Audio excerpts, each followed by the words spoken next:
Today's video is called speed wrecking, which is a great concept. I got a lot to say about that. And it's kind of a counterintuitive situation because when I got on this job, I just thought to myself, this is going to make a boring video. It's a fairly sizable sweet gum, but it was 3/4 of the tree was all over the yard, the driveway, and I was just going to bomb everything out. And I thought, you know, man cuts branch, branch falls to the ground. We've all seen those videos. How boring does it get?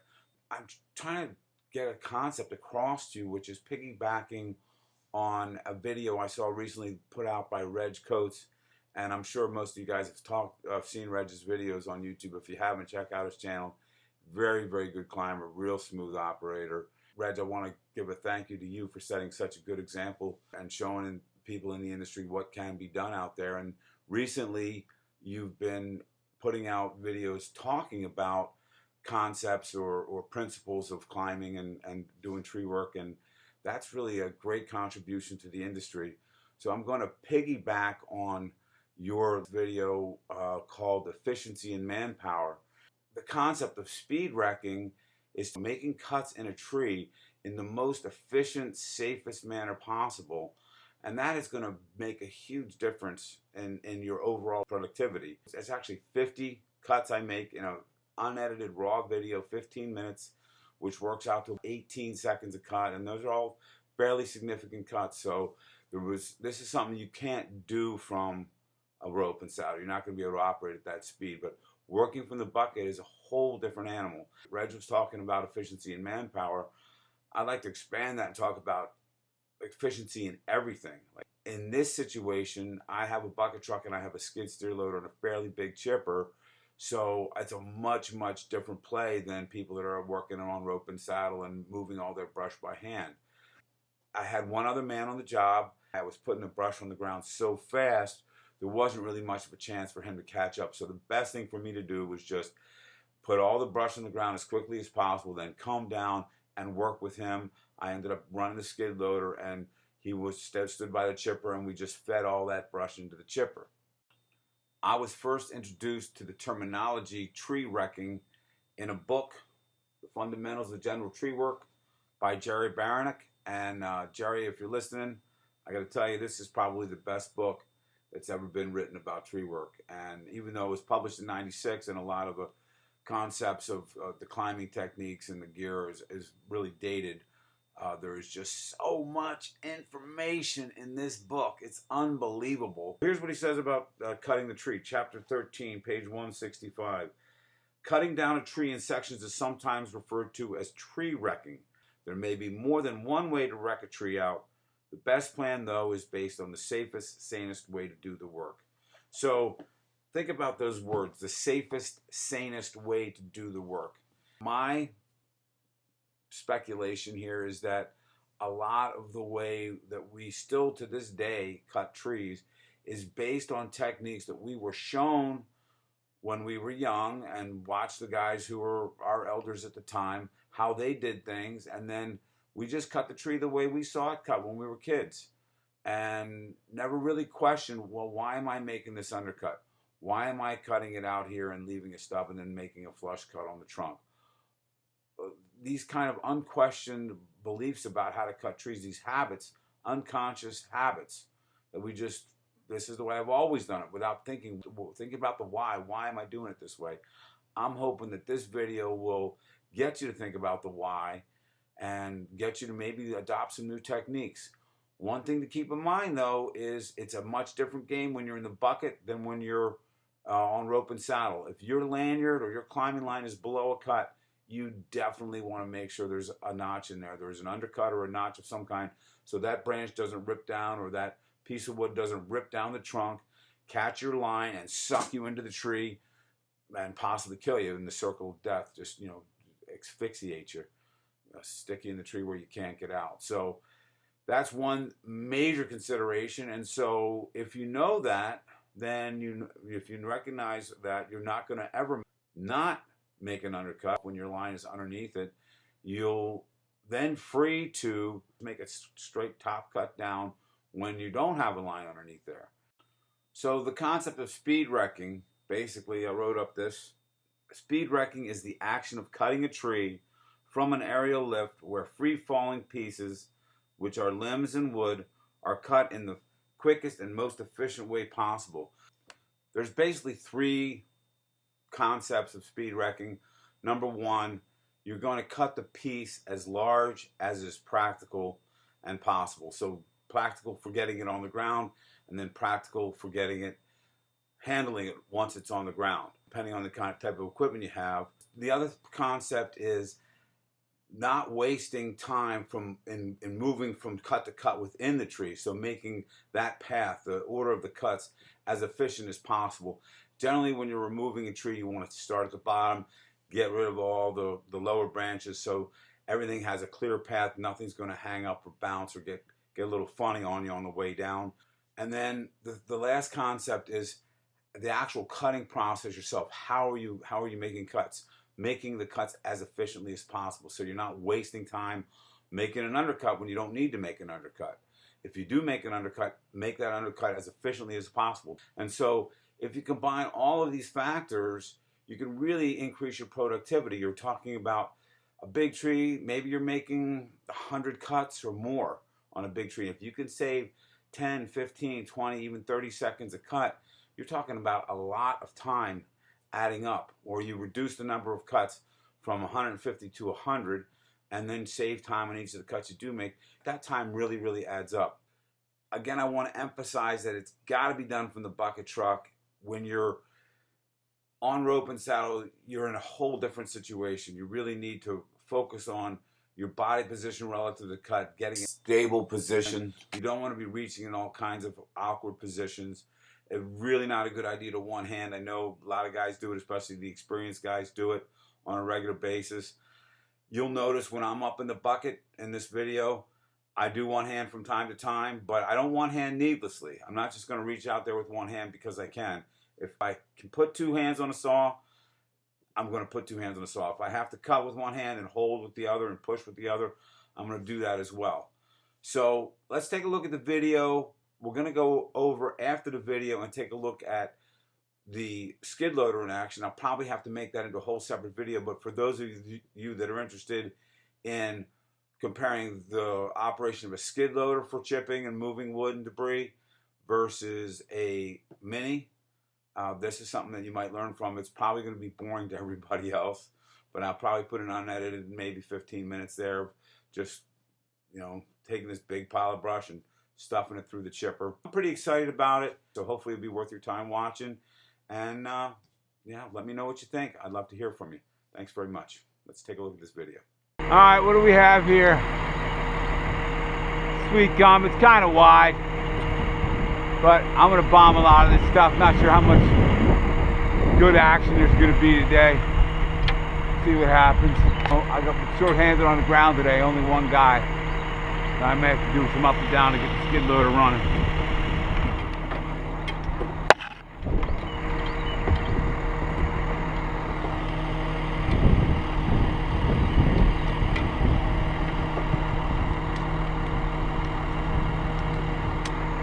See what happens. Making a mess. These first two cuts are both very small. I'm just making the cut as flush as possible so I don't have to trim the log and there's no stub for anything to hang up on later on. This third cut here is a fairly long branch. If I just cut that with a rip cut, it's long enough that those tips could hit the ground before the piece came off the trunk, and then it would just lean up into the trunk and be a problem. So by putting a narrow notch in there, I assured early enough separation that when the tips hit the ground, it falls harmlessly to the side. One of the things that's important to keep in mind is how this mess is going to get cleaned up. We have a skid loader down there, so I'm okay with taking pieces very long and then leaving just a pile of pickup sticks that would normally be very hard to pull apart. I'm just trying to get these pieces down. Now those two pieces were actually out long enough that they maybe could have hit the side of the bucket truck or possibly even the skid loader that's parked down there. So I did not a straight cut through on those two. I I cut a little bit and then I hesitated to allow the piece to rip and come down tip first, as I did here too, to protect the driveway. As long as those pieces are coming down with branch tips in the driveway, there's no worry about damaging the driveway. So that's an important consideration. The angle of the cut also matters here. Rather than making a straight cut across the grain there that could pop, I angled the cut slightly, which is going to give a little more strength to those fibers to make sure that they rip. And then this last cut, I'm coming all the way down to the trunk, and I could have cut that in two, but instead of doing that, I'll just cut it in one cut, let it rip down the trunk. It should fall harmlessly. The tips down by the trunk of the tree, away from the driveway. And we're looking at the first 10 cuts here in just over 2 minutes, about 12 seconds a cut. This next branch coming up is coming out towards me or towards the boom. I have to make sure I'm far enough to the left that it clears the boom when it comes down, but I also don't want to have to move too far out of the way. So by slightly moving out of the way, it's easier for me then from that position to use the top of the bar with the push chain and just nose in there with the tip to make that cut. Now this cut I call a modified or a cheater's undercut. And the branch is coming out to the right, so it's easy enough for me to start with the pull chain, standard cut. And then I start at the top, roll the body of the saw down underneath the cut to make a slightly undercut, and then pull it back up to finish the cut from the top, giving a very similar effect as an undercut, but making it a lot faster, a lot smoother, a lot easier, no chance of bypass or whatever. And so here again, it's just a slight rolling the body of the saw down underneath there to create a bit of an undercut. And that's just enough to keep the branch from splitting and giving me enough clean separation to get the job done for some of those large branches. This branch is fairly long and it's leaning out towards the cab of the bucket truck. Possibly some of these tips could reach and catch the mirror or the paint on the cab. So I'm trying to shorten this fall up there. If there was enough room, I would take this in one cut. And what I'm doing here is I'm not racing through these cuts. I'm just cutting them enough so that they start to fold a little bit. Those tips will come down and create an arc that swings them back towards the base of the tree, away from the truck. And taking the stub cut of this limb off is another example of a good place to use that push chain, the top of the bar, to make the cut. It's going to swing out here just past the boom easily. And from that angle, it's just easier for me to use the top of the bar than it is to use a regular pull chain like this cut. Using a slow rip cut right into the grain of that branch usually ensures that that branch is going to come down tip first towards the driveway. And here we are finishing the first 20 cuts in about 13 seconds a cut. So we're moving along fairly efficiently here. And there's another cheater's undercut, real quick. Motion to bring the body of the saw underneath the cut very quickly, creating a similar effect to an undercut.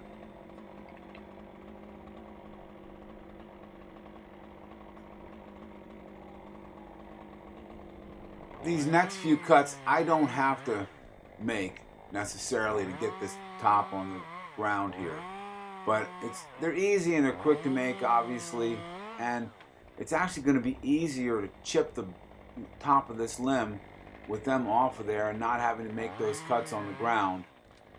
So we can just drag everything out to the chipper and run it through the chipper with the skid loader without having really to use the saw much. That's going to make things a little quicker, and there's plenty of room for that drop there, so there's no need for an undercut. I just let it rip down. It's faster and simpler just to make the one cut. It was coming away from me. Plenty of open lawn. There's no reason to use an undercut or a notch. Same thing with this piece of wood here. It's only got one place to go. It's going to fold down, and actually that rip helped the length of that piece make a flip that was going to put it flat on the ground.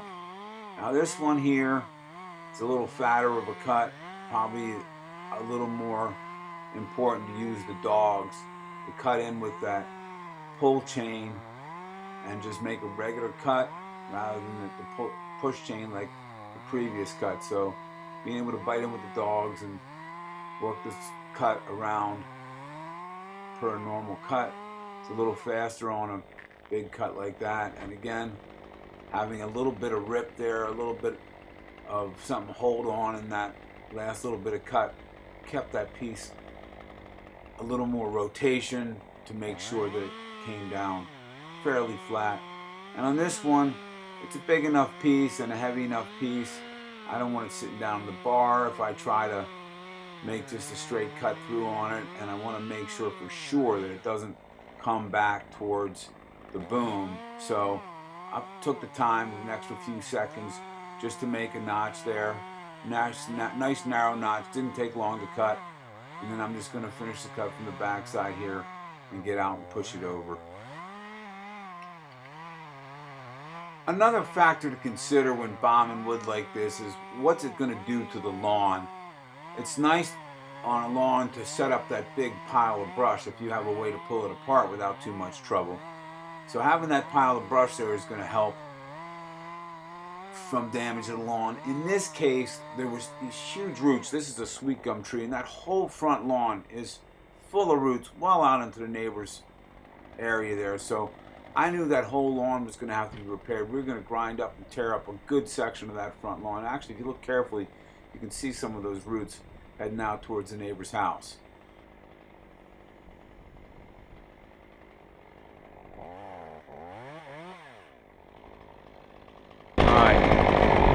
That's what's going on. The kid put the chain on too tight. She thought she could cut a little better than this. But I'm trying to make an unedited video here for you, show you what I call speed wrecking. We made the first 30 cuts in 7 minutes and 40 seconds, which comes to about 15 seconds a cut. And on this cut, I think I was a little concerned about the piece taking a funny bounce into the neighbor's house. I wanted it to come back far enough to keep off the bushes, but not far enough that so it ended up coming over rotating like that one did, and then the butt coming back towards the neighbor's house. So that last one came out, there's a basketball net on that side. It was a little bit uncontrolled. It came out and the butt came free, but it wasn't long enough to really reach anything except for that basketball net.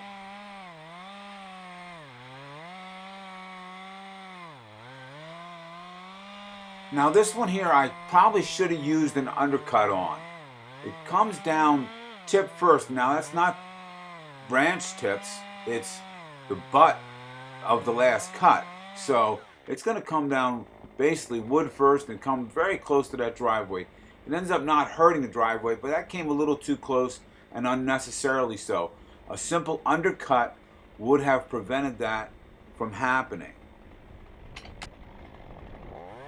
I have a few cuts that I made at the very beginning of this tree that I'm going to show you at the end of this video to show you where I actually made a mistake by not putting an undercut in. So sometimes you want to use the undercut, sometimes you don't. And that's a pretty one there, when the tips swing down, come down, tip first, and then she swings back harmlessly into the lawn with the butt.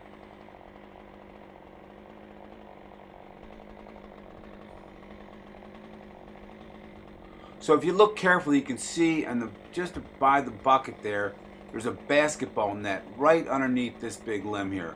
So I got to be careful how I make these cuts. I'm undercutting these first two to make sure they land flat because they're not directly over the basketball net. They're just to the right, making sure they land flat. There's no chance they can bounce into the bucket truck. But this big limb here is pretty much right over the basketball net. And what I'm doing is kind of a secret cut I haven't showed anybody yet. I call it a side bender, and basically instead of making a notch facing to the side, we're making score cuts facing to the side, and in certain situations they hold way, way, way better than a notch would. And actually the bigger the diameter, the worse it works. It works really, really well on medium diameter pieces like 4-inch pieces, maybe 3-inch pieces. It's really quite remarkable on certain limbs just how much side movement you can get. That case, that was probably a 5 or 6 inch limb, so it didn't work that well. But I call that cut the side bender, and I'm going to come up with some good examples in the future to show you exactly how well that works. That can save a lot of trouble if you're directly over something. You just need a little bit of sideways movement before it drops. Rather than having to lower a branch out, you can use the side bender, and it's very, very effective. 40 cuts in 11 minutes and 35 seconds. That comes out to about 17 seconds a cut. We're making good time on this tree. Everything's going smooth. And this cut coming up will be another side bender. I'm just going to use 3 score cuts here. And again, we're trying to get this piece to move to the right of the basketball net. It's tough to tell in the camera angle, but it definitely lands to the right of the basketball net. It moved over slightly, just enough to get the job done.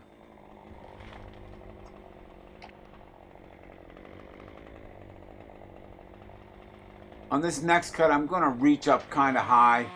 You wouldn't want to do this if you're a rookie. It's fairly safe for me. I've been using the saw for so many years. And I'm just trying to save myself a couple of seconds of moving the bucket up and then back down, because this is the final cut on this piece. I'm going to take the whole top out, that little notch there, and she should land right this side of those bushes. So perfect splash, landing flat, no damage to the lawn. And on this next cut, look, I could take off that little piece to the left there, but I don't need to. I'm going to save myself a couple of seconds, and that'll just get chipped with the big piece, or maybe we'll have to cut it on the ground. But I'm just going to make 1 cut here instead of 2, save myself a few seconds, save myself having to stop the bucket. Put a quick little narrow notch in this back cut. I should get good directional control. Make sure that long piece that's out over top of my bucket, there's no chance of it coming back towards the bucket. It's going to land fairly flat in the lawn. You've got a lot of landing material, a lot of brush down in the lawn.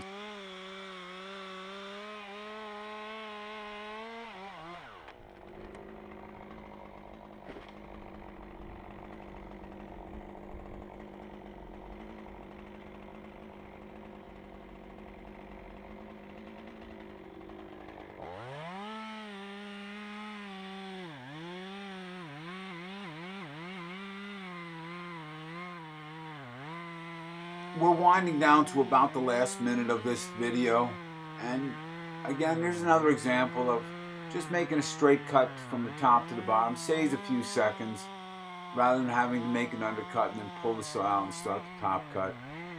And in that situation, I just used that little cheater undercut by swinging the saw, body of the saw down underneath the cut for a second, and she's going to land right out there in that brush pile. Quick and easy, flush cut, no stub, nothing to deal with there. And here we are on our 48th cut. I think there's 50 cuts in this video. But stick around, because I have a couple cuts I want to show you where not making an undercut cost me a few seconds. It wasn't a huge deal, but every second counts when you're talking about efficiency. That's the whole point of this video. Getting these branches down as quickly as possible, as safely as possible. So learning from your mistakes is important.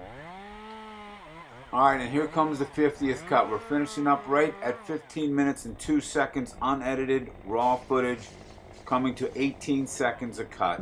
Alright, we left that one hanger there. It's about 4 feet off the ground. Shouldn't be a problem. Everything else is pretty much out over the house here. And we got a mess.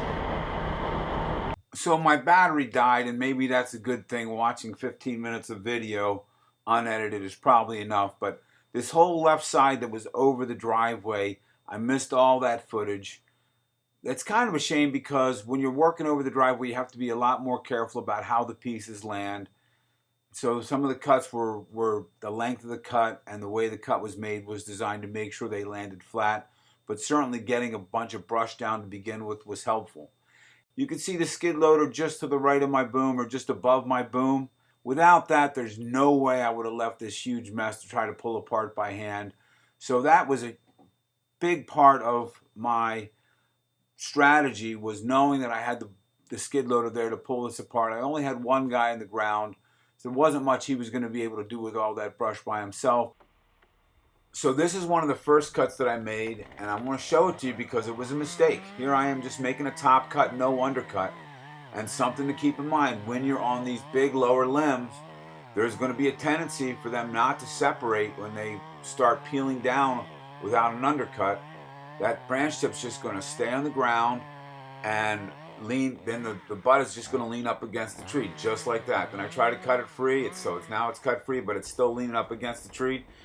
And not only is it more work, but it's somewhat of a dangerous situation. If that branch is big enough and standing up, and the guys on the ground have to handle it by hand, it can be a real problem for them.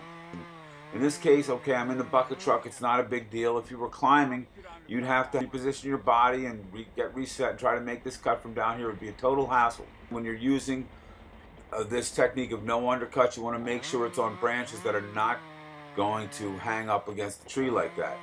So here I started making some undercuts because I realized, okay, I don't want that to happen again, right? And yet it does again. So maybe I needed to make not just a kerf undercut, but a notch undercut. You see, I'm putting a little notch in this one so it doesn't happen on this one. And we get a little cleaner separation with the notch. So I'm gonna have to go over there and cut this other branch that's leaning up against the tree off to get that cleared up before I start into the top of the tree. So that's wasted seconds, which again, all add up at the end of the day. And here, notice I'm also using the push chain top of the bar to make that cut. Again, just because of the angle, it's easier for me to reach in there with the push chain to make that cut if I'm trying to make a nice clean cut close to the trunk of the tree. And now here I have to cut this guy free, knock him off, and the branch is still hanging up. All right, nothing we can do about that. Keep working. So again, on long lower limbs especially that are longer than they are tall on the tree, there's going to be a tendency, if you don't get clean separation from them, to hang up just like that. That's something you want to avoid. So that's when you want to definitely use an undercut. This is an example of some unnecessary cutting from a video I downloaded from YouTube. And so that's a fairly small branch. That branch could have been taken in one and probably didn't need an undercut on that there. Same thing with this branch. You could just make one single cut in at the trunk of the tree. But this branch here is a fairly big branch, and see the angle of that branch going up? If you just make a top cut on that branch, that possibly could barber chair. Notice on my cuts, I'm trying to make all my first cuts in there, flush cuts into the flare of that branch, where that union between the branch and the tree is. Those fibers are pretty sturdy, and it's going to be a lot of less tendency for that limb to split on you, which could cause a possible barber chair if the limb is on an upward angle. So that's very important. If you're going to make these flush cuts, don't make them out away from the trunk. And of course, you're going to save yourself the trouble of leaving stubs on the ground that need to get picked up. Another point here is that there's no climbing lines or lanyards below these cuts, which is good. So if there was a climbing line or a lanyard below these cuts, you'd absolutely have to make sure you use an undercut. But without that, there's no need for an undercut. And see, there's a lot of fooling around here. He gets his saw stuck. Completely unnecessary. Look at that drop zone. It's wide open. The cut could have just been made flush at the trunk. Now here's a big enough limb. If you're worried about a limb like this that's so big and heavy, you start making a top cut only on a limb like this, and there is going to be a tendency there for that limb to split. And even if it doesn't barber chair on that slight angle, it can pinch the saw when it splits. So there's nothing wrong with making an undercut on a big limb like that. Now you might be able to get away with using a cheater's undercut or a modified undercut on a big limb like that, even from rope and saddle, but they're definitely a lot easier to use when you're in the bucket because so much more flexibility in your body position. And if you're only doing a few big limbs and you feel more comfortable taking them in two pieces, go ahead and take them in two. But a lot of these limbs certainly could have been taken in one piece, much easier. And just look at all those stubs on the ground that are going to have to get picked up. So you save quite a bit of work, both in the cutting in the air and the cleanup on the ground.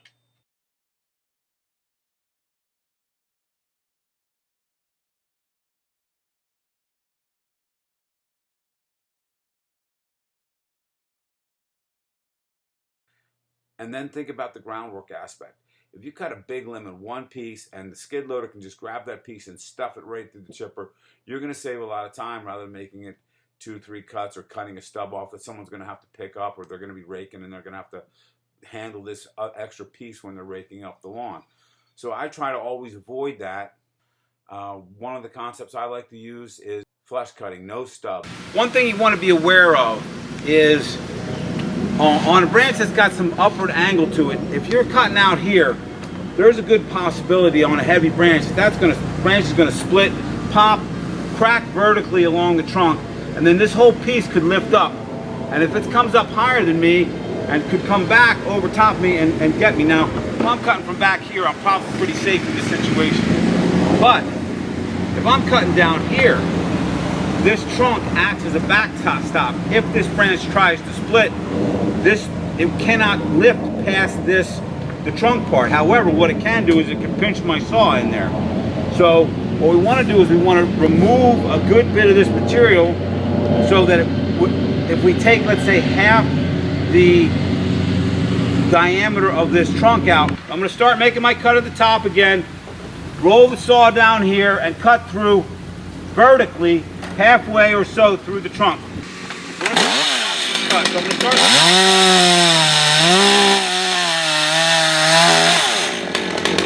Now I can just come right back up over the top, finish that top cut, and it's very unlikely that this branch will either split or that my saw will get pinched in there.